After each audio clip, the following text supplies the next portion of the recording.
nú eftir hádegi þá það fólk héðan af Austurlandi sem ætlar að tala og ég ætla að hafa kynningun á þeim með aðeins öðrum hætti. Það að segja, ég ætla frekar að segja einhverja svona persónulegar sögur af kynnu mínu við þau. Nei, ekkert alvarlega. Ég ætla svona að segja ykkur það að næstur til dæmis Pétur Heimisson, framkvæmdastjóri lækninga hjá Heilbrigðisstofnun Austurlands. Hann hefur verið sinnt því starfi frá árinu 2014. En það líka gaman að segja frá því að Pétur, hann var einn af stofnendum félagsins Læknar gegn tóbaki og var formaður þessi byrjun og sömulegis fyrsti formaður tóbaksvarnaráðs sem var til við stofnun lýðheilsustöðvar, svo hann þekkir nú lýðheilsumál vel. Svo hefur hann líka gengið vasagönguna og það vert að halda því til haga. Gefa Pétri orðið, gjörðu svo vel. Komið í sæl og til hamingju með þennan dag, til hamingju með okkar vísna og þjóðlagasöngvara sem 62 ára í dag. Það fallegu dagur. Ég á að tala þetta, nýting lýðheilsuvísa í Heilbrigðisstofnun Austurlands og því þannig farið mig að eins og ég heyrði af manni sem lætur mig vita þegar 5 mínútur eftir. Að þegar maður var nokkuð löng á undan mér í Menntaskólanum á Akureyri og það var sagt hann að hann hefði komið upp í skógaþrestinum í líffræðiprófi. Áttaði sig strax á því að hann kunni ekkert skógaþröstin en sennilega allt helstu fæðu hans ánamaðkinn. Og hann byrjaði á því að tala ánamaðkinn með þeim skýringum að áður en maður gerði grein fyrir þrestinum þá væri nauðsynlegt að átta sig á því úr hverju hann væri byggður. Og þar kom að hann slapp alveg við að tala þröstin og fékk 10 í prófinu. Ég ætla að reyna að fara sömu leið. Ég ætla örlítið að tæpa á því sem ég kalla grunni vestrænnar heilbrigðisþjónustu, takmarkanir þess grunns og möguleg viðbrögð. Ég ætla að tala þátt heilbrigðisþjónustu í heilbrigði og vellíðan og aðeins að tæpa á því hvað ég held eða hvernig mér skilst að heilsueflandi heilbrigðisstofnun eigi að virka, HSA sem hlekk í heilsueflandi Austurlandi og svo þá tæpa á þessu í áðatalum. Þá tíminn búinn. Grunnur vestrænnar heilbrigðisþjónustu, hann stendur á og það sterk bygging vestræn heilbrigðisþjónusta. Hann stendur á svokallari meinafræði þar sem grafist fyrir orsakir sjúkdóma og með þá þekkingu í höndunum vinna með sig þaðan og reyna að lækna, líkna og í besta lagi að fyrirbyggja. Og þetta hefur skilað gríðarlegum árangri eins og við þekkjum. Þarna lítum við yfirleitt á fólk sem frískt eða sjúkt, ekkert þar á milli. Það ofur áhersla á veikleika þess sem að leitar heilbrigðisþjónustunnar, lítil áhersla á styrkleika. Við þekkjum það að grunnskóla námskráin, hún byggir, ekki ætla ég að segja kunnana, ég veit að hún svona sértæka hvað það heitir námskrá byggir á því að leita ekki síður að styrkleikunum og reyna að nýta þá til að komast fram hjá veikleikunum. Eins og reyndar endurhæfing, þar sem unnið með veikasta fólki í heilbrigðisþjónustunni, það byggir líka á styrkleikum og nær gríðarlegum árangri. Fagmaðurinn í forgrunni en oft lítil, jafnvel engin áhersla á mikilvægi einstaklings eigin vanda. Þetta gerir kerfið fag- og stéttmiðað og hefur gert það. Takmarkanir þá leið forræðishyggja í staðinn fyrir valdeflingu og vissan hátt rænum við einstaklinga ábyrgð á eigin heilsu. Við segjum eins og ákveðin maður sagði fyrir löngu, komið til mín þér sem eru sjúkir og sárir og ég redda þessu. Tækifæri til sjálfshjálpar geta glatast. Fólk telur sig að rétt til meðferðar, rétt til verkjaleysis, rétt til lyfja, rétt til ýmislegs. En ekki upptekið að meðal annars af því að kerfið bendir því ekki á þann mikla kraft sem býr í manneskinu sjálfri og mörgum tekst að virkja og gerir það í dag líka til hagsbóta fyrir eigin líðan og heilsu. Þetta eykur hugsanlega líkur á óþarfri meðferð, lyf ekki undanskilin. og þar með má kannski segja að þessi nálgun sé ekki endilega sniðin að vanlíðan og sjúkdómum nútímans. Og þegar ég sýni ykkur næstu glárið þá ætla ég aftur að segja sögu, ekki af þresti og ánamaðki, heldur að ég rissaði upp myndina sem kemur á eftir í gær eftir forskrift og það sést ekki á henni að Ríkharður Jónsson myndhöggvari og Finnur bróðir hans eru ættingjar mínir. En þetta á að sýna svona sjúkdómsbyrði síðustu aldar og nær inn í þessa öld, þar sem að í byrjun einkennist af sýkingum, svo dregur úr því, væntanlega þökk sé aukinni þekkingu og nýtingu á hreinlæti og gildi hreins vatns, bólusetninga, sótthreinsana, sýklalyfja. En til staðar það má auðvitað af því að Alma kom svo vel inn á heiminn í morgun. Þetta lítur ekkert svona út í öllum heiminum. Þetta kannski það sem á við okkar vestræna heim. Það sem okkur hefur tekist að koma þessu svona. Í þeim löndum sem við köllum vanþróuð, þar þetta allt öðruvísi. Hjarta- og æðasjúkdómar, krabbamein og slys eiga sinn tíma, ef svo má segja, og þessi meinafræðilega nálgun að greina orsakir og vinna sig þaðan, hún á einstaklega vel við þarna, en við getum spurt okkur hvort hún eigi jafnvel við í þessari forræðishyggjubylgju sem að höfundurinn P. Hjúrt kallaði þetta, þar sem að eru svona sál, félags, líkam, tilvistarlegur vandi. Og raunar ýmislegt sem bendir svona eigið ekki. Já. Þáttur heilbrigðisþjónustan er auðvitað bara einn hlekkurinn sem þarf að virka til þess að verði til betri og vaxandi lýðheilsa. Alma sagði 20% og það þá væntanlega nær réttu lagi. Þessi tala maður sér hann alveg niður í 10 og upp í 20 held ég jafnvel mest. En það sem talið heilbrigðiskerfisins þáttur í þessu. Hvað heilsueflandi heilbrigðisstofnun? Þar á bæ þurfa menn að þekkja og virða þarfir, gildi og menningu ólíkra samfélagshópa, tryggja fólki reisn, skapa aðstæður til valdeflingar. Það eitthvað sem við höfum ekki verið mjög upptekin af. Og eiga gott samband og samstarfi aðra hluta heilbrigðiskerfis og samfélags. Þetta síðast nefnda samfélags einmitt eitthvað sem við erum að læra meir og meir í dag, meðal annars þökk sé þessu verkefni heilsueflandi samfélög.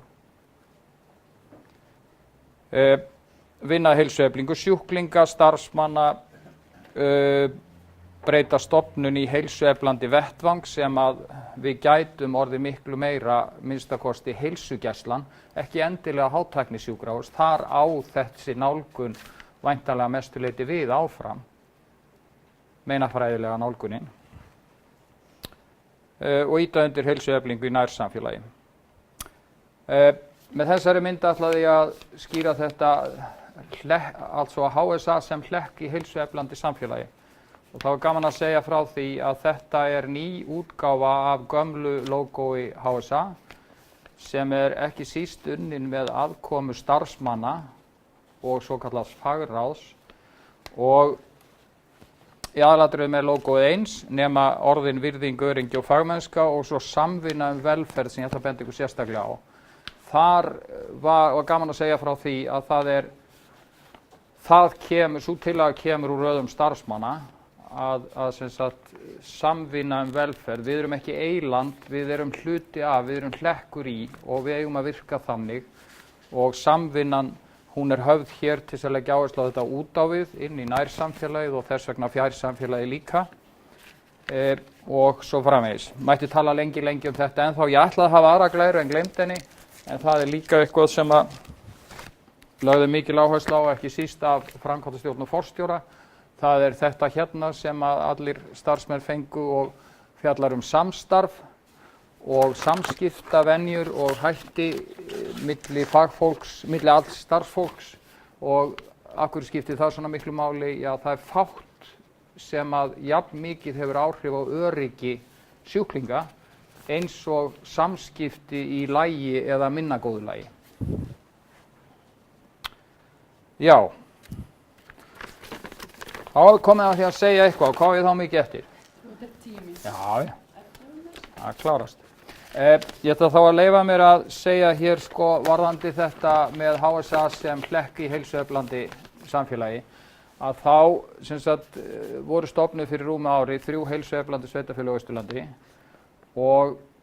og hérna öll óskuðu þau eftir fulltrúa frá HSA í sinn stýrihóp, þannig að það voru tilnefndir fulltrúar frá stofnuninni í hvert þessara 3 stýrihópa og nokkru eftir að þeir voru tilnefndir þá fengu þeir svona hálfgert erindisbréf frá framkvæmdastjórn HSA það hvernig HSA í byrjun og framkvæmdastjórnin að sjálfsögðu ekki sérfróð þetta hvernig á að vinna þetta, þetta að minnsta kosti tilraun til þess að nálgast það. Og ég ætla að lesa þann hluta úr bréfinu sem heitir áherslur varðandi heilsueflingu. Framkvæmdastjórn lítur svo á að það leggi skyldur á HSA að eiga fulltrúa í stýrihópum heilsueflandi samfélag. Skilningur okkar á höfuðinntaki heilsueflandi starfs að það fjalli að reyna að skapa einstaklingum, fjölskyldum og hvers kyns samfélögum fólks sem bestar aðstæður til að auka vellíðan og bæta velferð. Framkvæmdastjórn vill hafa heilsueflandi áherslur að leiðarljósi við sín 3 meginverkefni, mannauðsmál, fagleg mál og rekstrarleg mál. Til að ná því þarf ekki síst að gæta að góðum samskiptum og samvinnu, fagmennsku, jöfnuði, réttlæti, fjölbreytileika og minnihlutahópum. Framkvæmdastjórn HSA væntir þess að þú, altså þessi fulltrúi, hafir ofangreind atriði hugföst við störf þín í stýrihópnum og beinir því jafnframt til þín að eiga samráð við hina fulltrúana 2 í hinum stýrihópunum heilsueflandi samfélög á Austurlandi. Síðast en ekki síst telur stjórnin æskilegt að fá að eiga að minnsta kosti árlegan fund með öllum sínum heilsueflandi fulltrúum þar sem við færum í sameiningu yfir hvernig starfið gengur og æskilegar áherslur í heilsueflandi starfi. Það HSA mikilvægt að fá að koma að þessu starfi sveitarfélagana og þetta samstarf grundvallast á vilja og viðleitni til að auka vellíðan og velferð fólks á Austurlandi. Og undir þetta rítar forstjóri ásamt öðrum framkvæmdastjórnar fulltrúum. Hvernig getur þá HSA nýtt þessa lýðheilsuvísa í sínu starfi? Það má segja að tilkoma aðgengilegra upplýsinga þessa lýðheilsuvísa, hún ný, eins og komið fram í morgun, frá og með 16. En það orðin talsverð umræða þetta inn í stofnuninni. En ég væri að skrökva ef ég segði að hún væri komin í eitthvað mjög markvisst horf og alveg skilgreind og stöðluð. En umræðan þar og verður ábyggilega meiri eftir svona heimsókn.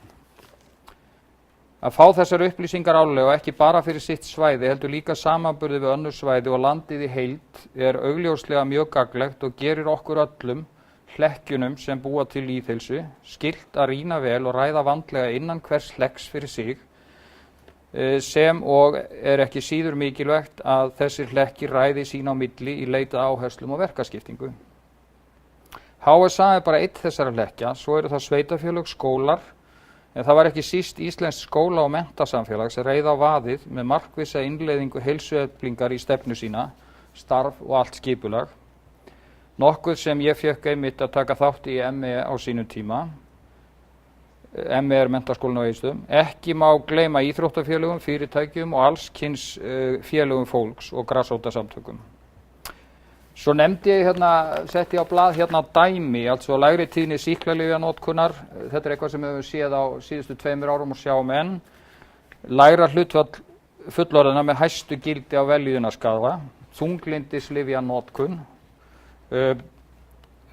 Nú lungnavísarnir sem voru nefndir í morgun, þar sem að konur eru mikið innlagðar með lungnateppu en karlar lítið innlagðir.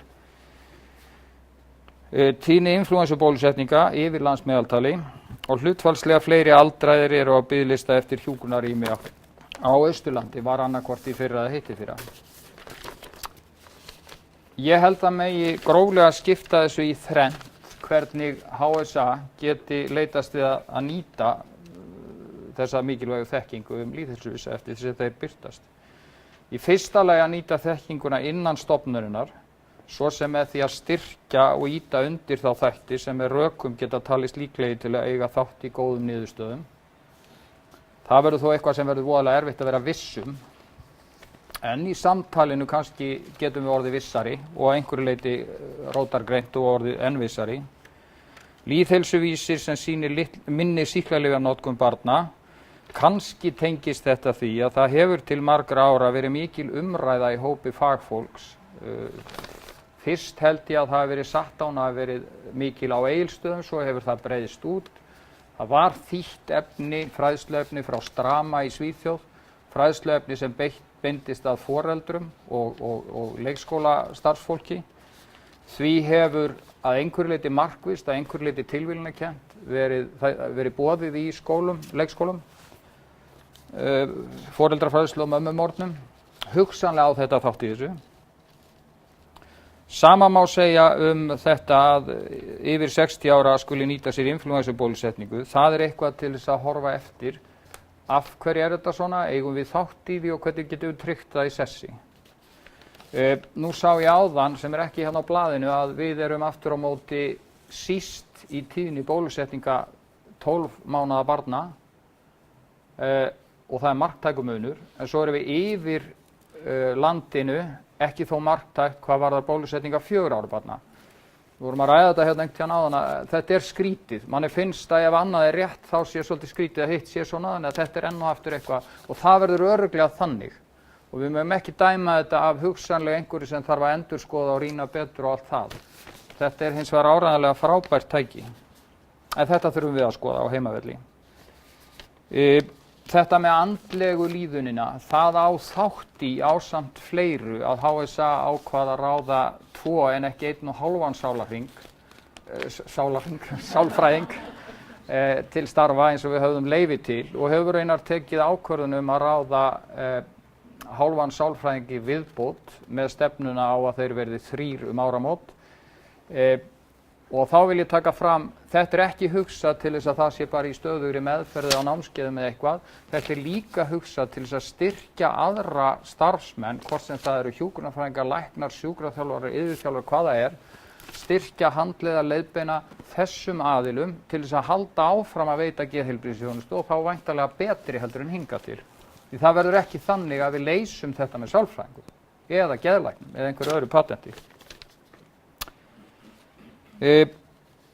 Það mikilvægt að vinna með og byggja á því góða fagfólki sem myndar HSA, auka fjölbreytileika fagmanna í framlínu heilsugæslunnar og leyfa hverjum fagmanni sem hluta af teymi að vinna í hámarki þekkingar sinnar. Innan HSA markvisst unnið að þessu og bráðum eru til dæmis 2 ár síðan sjúkraþjálfari hóf störf í heilsugæslu HSA í hreinni móttökuvinnu við fyrstu greiningu og ráðgjöf til fólks, nokkuð sem ekki hefur áður verið gert í íslenskri heilsugæslu og hefur komið mjög vel út af flestra á allra mati held ég. Síðastliðin misseri þá unnið að því að reyna að sinna öllum á þjónustustigi sem hæfir erindina á réttum tíma og að fagþekkingu við hæfi, minna máli skiptir hvaða fagstétt viðkomandi fagmaður tilheyrir. Lykillinn að þessu aukin áhersla á að hjúkrunarfræðingar flokki þau erindi sem berast símleiðis og reyna að beina þeim á hæfandi þjónustustig. Sem sérfræðingur í heimilislækningum þá ætla ég að éta hattinn minn eða minnst að kosta velta upp þeim möguleika ég þurfa að gera því ég hef tekið þátt í því að vera alveg viss það eitt af því allra mikilvægasta til þess að komast í gegnum lífið sé að eiga sinn heimilislækni. En mér finnst skylt að upplýsa að sú hugsun leitar meir og meir á mig hvort komið sér tími til að hætta að tala rétt okkar til að eiga heimilislækni og frekar að tala réttinn til að fá viðeigandi og hæfandi þjónustu hverju sinni á réttum tíma, réttum stað og helst í nærumhverfinu eftir því sem það hægt. Þetta alveg að vera búið.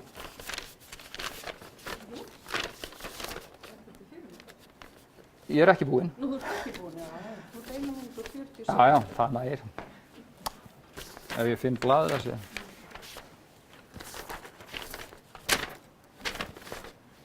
Já. Ég greinilega búinn að týna því. Já. Í öðru lagi að nýta þekkingu, semst í fyrsta lagi að beina því innan við, öðru lagi að nýta þekkingu lýðheilsuvísa innan nærsamfélagsins Austurlands og hér á ég samvinnu og samráð HSA við sveitarfélög, skóla, fyrirtæki og svo framvegis, eins og kom fram í erindsbréfinu kannski áðan. Auk samskipta stjórnenda þetta þá kæmi hugsanlega til greina efna til málþings eða þjóðfundafyrirkomulags þar sem fulltrúar sveitarfélaga, skóla, fyrirtækja, UIA, HSA og fleiri settust niður, rýndu og rættu lýðheilsuvísa síðustu 30 ára og mynduðu hugmyndabanka til að styrkja og viðhalda og skiptast á skoðunum hver á að gera hvað og hvernig. Ég tel líka að það í gangi vinna háskólasetur á Austurlandi og rannsóknarsetur Háskóla Íslands að virkjast aftur ef ég skil rétt. Þetta jákvætt gagnvart lýðheilsuvísinum að hér færra háskólamenntað fólk. Í þriðja lagi getur HSA nýtt þekkingu lýðheilsuvísa með því að eiga samráð og samvinnu út fyrir Austurland. Það geta verið gagnlegur umræðugrundvöllur og verkfæri fyrir stjórnendur HSA í samtali við þingmenn og heilbrigðisyfirvöld og má þar til dæmis nefna lýðheilsuvísi sem sýndi hlutfallslega fleiri aldraðir á biðlista eftir hjúkrunarrými á Austurlandi en landinu öllu.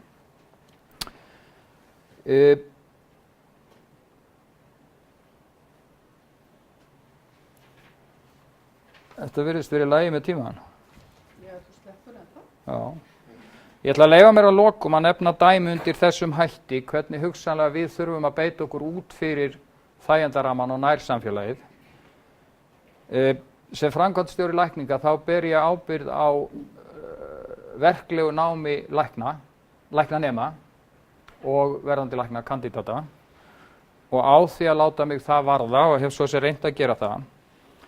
Og fyrir svona 2 mánuðum sendi ég erindi á læknadeild sem var tvíþætt, annað fjallaði skipulag læknanámsins og hitt innihald námsins með tillögu gagngera endurskoðun og gagngera breytingar sem ég held að sé raunverulega mikil þörf á, ekki síst með hagsmuni framtíðar og heilsueflandi Íslands í huga, að breyta í grundvallaratriðum uppbyggingu náms heilbrigðisfagstétta. Annars vegar fjallaði þetta það að í 6 ára háskólanámi lækna þá 4 vikna verknám í heilsugæslu sem vel tekst til á að geta sinnt, svo les maður mismunandi tölur, jafnvel alltaf 90% en höldum okkur við 3/4 allavega af þeim verkefnum sem hverju sinnir uppi. 4 vikur kynning verknáms í heilsugæslu landsins, þar af, og þetta eina leið mín til að sýna 5, þar af 5 heila virka daga í heilsugæslu út á landi. Þessu hefur verið breytt á einstaka stöðum út í hinu stóra heimi. Það hægt með fjarheilbrigðistækni og ýmsu. Hitt málið varðar þetta sem ég kom aðeins inn á, þennan meinafræðiskóla sem hefur komið okkur þangað sem við erum, sem á allt kredit skilið, sem þarf að vera til áfram, en við hlið þarf að rísa annar turn, heilsueflingar, þar sem ungu fagfólki kennt hvernig heilsa og góð líðan verður til. Hann til, þetta til sem fræðigrein, það vaxandi rannsóknabanki sem styður þetta, ennþá miklu minni en hins skólans, en hann til. Að lokum þetta, lýðheilsuvísar mikilvæg þekking sem við í HSA munum reyna að vinna með innan stofnunar og ekki síður í samvinnu við flest góð öfl í nær- og fjársamfélagi. Takk fyrir.